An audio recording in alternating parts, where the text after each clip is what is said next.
Eric Muathe, Muathe.com, with part 3 of this series. And we are going to be looking here at the use of the moving averages on the weekly, where we have the 13-week moving average versus the 34-week moving average, and we are looking for crossovers. Quite simply put, whenever you have a bearish crossover, for example, here, you see that after this crossover, there is a gradual move lower.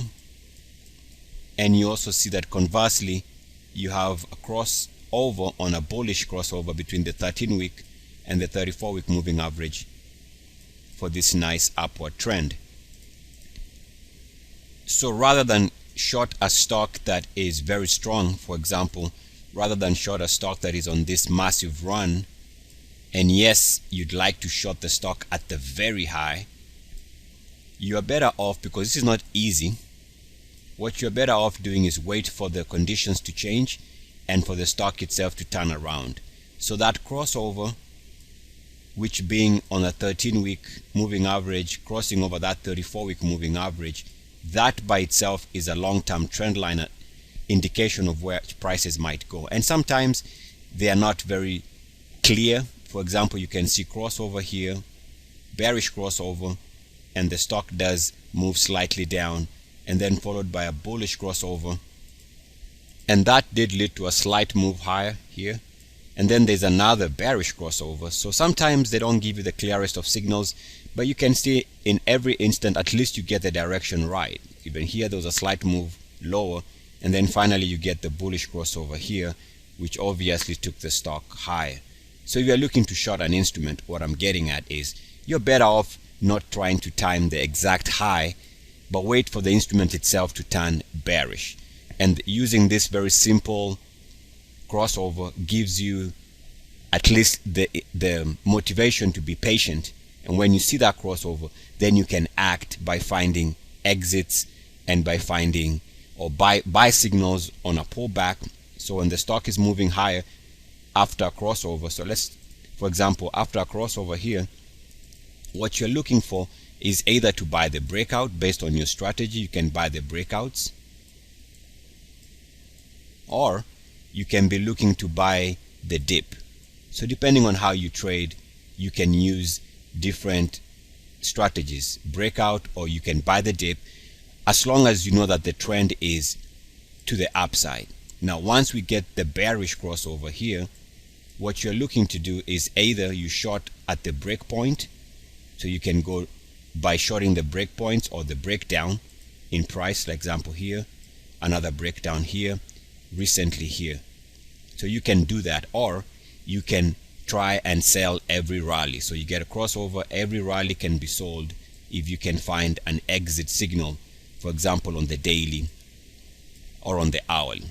So depending on which direction the crossover took place, then you can find your strategy. So, and this is one way you can avoid trying to short very strong instruments. And maybe I should have pointed out, this is a 5-year weekly chart. Let's take a look at the 5-year weekly chart for the Nasdaq.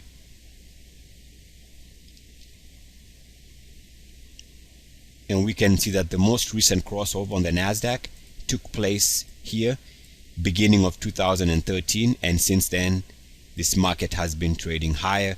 We haven't seen another crossover between the 13-week and the 34-week moving average. So really, if we are to be consistent with that analysis, this market is to be bought either at breakouts or to be bought at pullbacks. On the other hand, if you take a look at SQQQ, we can see here that ever since the ETF started trading, seems to have been a crossover somewhere here. And that would have been at about $1,000, of course split adjusted, and now it's trading at in the lower 20s. And since then we haven't seen any bullish crossover between the 13-week and the 34-week moving average, which suggests that the stock has not given any short-term buy signal to the upside, which means generally it needs to be avoided. If we take a look at the Chinese market, which has been hot, what I'm going to do is identify the crossover on a bearish crossover. So there was a bearish crossover here, there is another bearish crossover here, and another bearish crossover here. You can see every time there's a bearish crossover, markets are going down. Another bearish crossover for a drop, and another bearish crossover between the 13-week and the 34-week moving average for a drop. Now let's take a look at the bullish crossovers over the last 5 years. We see that there was a bullish crossover here and almost another crossover here, another bullish crossover there, bullish crossover. This one failed, so we see another bullish crossover here, and we can see here a nice move higher after the crossover, a nice move higher after the crossover, a slight move higher after the crossover there, and obviously we see now a very strong push higher after this most recent crossover.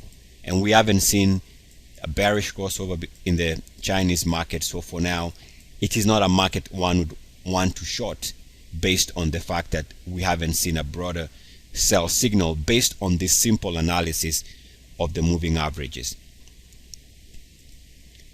Let's take a look at another world market so we can crystallize this concept, and we begin again by taking a look at the bearish signals, and we see bearish crossover,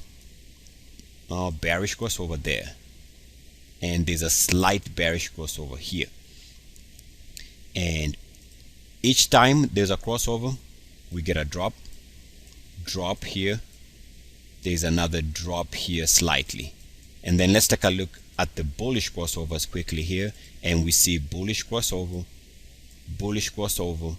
and a bullish crossover. So the fundamental analysis here in terms of where, in fact, let me do that again because I think I made a mistake on the crossovers.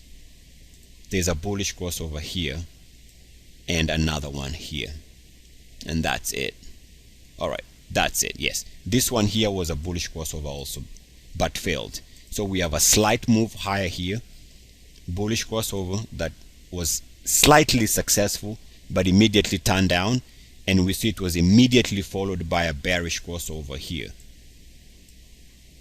and then a bullish crossover for a nice move higher, and recently a bullish crossover. So yes, this market continues to using that crossover method. It means that this is a market that can be bought on pullbacks, or you can look to buy on a breakout.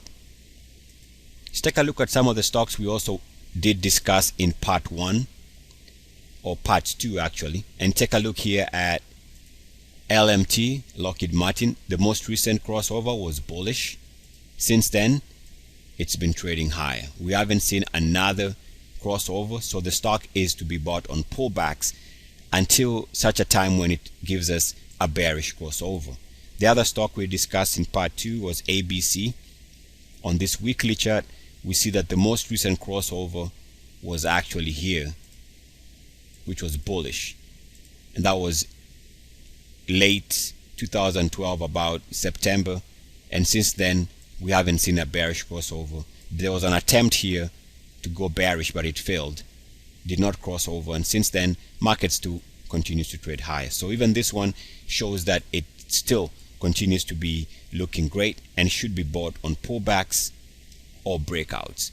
ACT was the other one we mentioned in part 2, and we can see here clearly the most recent crossover was bullish, was here sometime in April 2012, and for the last 3 years it's been trending higher. So using that simple method of a crossover between the 13 and the 34-week moving average, at very least you tend to be more often than not in the right direction of a market. Eric Muathe, good luck, peace, and blessings. Woo!